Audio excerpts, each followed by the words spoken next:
U.S. Special Forces encountered giants in Antarctica. You heard it here first. It was the early 2000s, right around the same time as the Kandahar Giant, when a team of Navy SEALs was called to Antarctica. Their mission was to plunge deep into the ice shelf and explore ruins recently discovered by ground-penetrating radar. Upon arrival at the site, they would begin their descent down a large pre-drilled hole that would open up into a cavern. As soon as their boots hit the ground, they would quickly realize the cavern was actually a massive megalithic structure. The structures were thousands of years old, and they believed them to be built by the ancient builder race, the same ones that built the pyramids. Amazed, they began exploring, eventually stumbling upon a large door.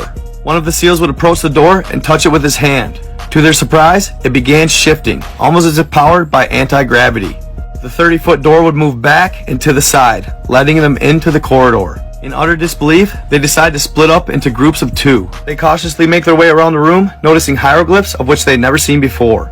As they sweep the area, senses heightened, one of the men yells, "Guys, come look at this!" As the rest of the team approaches this portion of the structure, they instantly notice the super advanced tech, and their comrades staring at a large crystal chamber. They brush a layer of frost off that has accumulated over thousands of years. And inside, they see it. It's approximately 14 to 16 feet tall. Its massive frame towering over the men. Its eyes still open with a fierce look on its face, almost as if it's staring at them. The warm blood running through their veins turns cold. As it is said, when a soldier first experiences these beings, it changes them. They will never be the same, but some take it better than others. It is reported that some soldiers lose their head completely upon sight.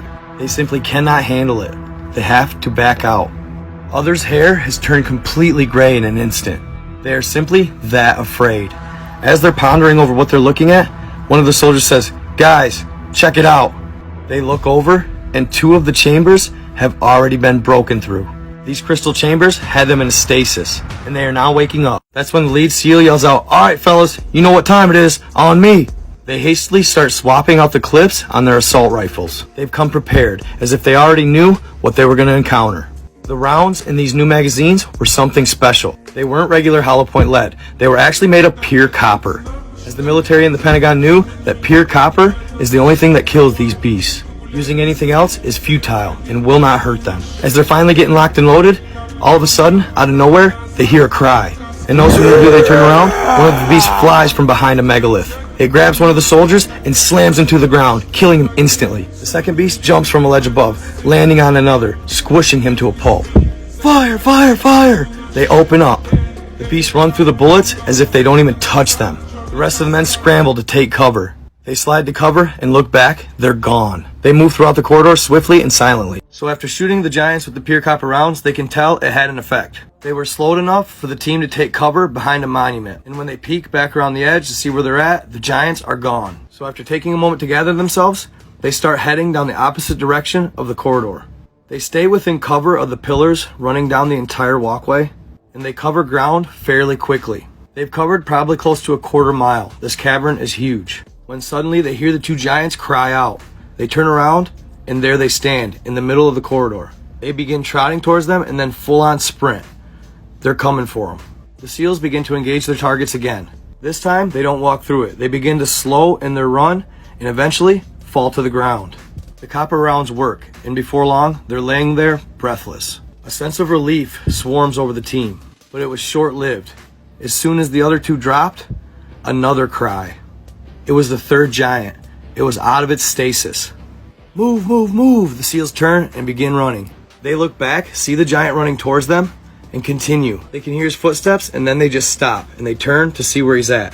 He's gone. It seems as if though he's almost playing with his food. They see another large doorway at the end of the hall, probably another quarter mile up.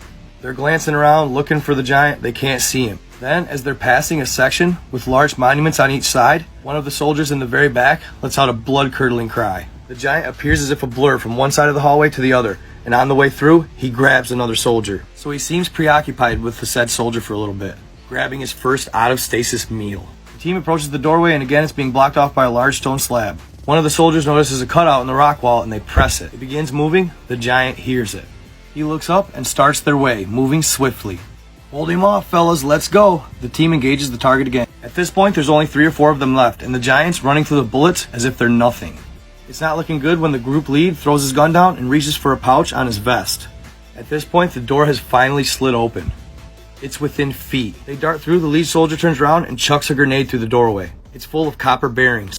Take cover! They step behind the wall, the grenade goes off. Dozens of bearings hit the giant, the door slams. They made it.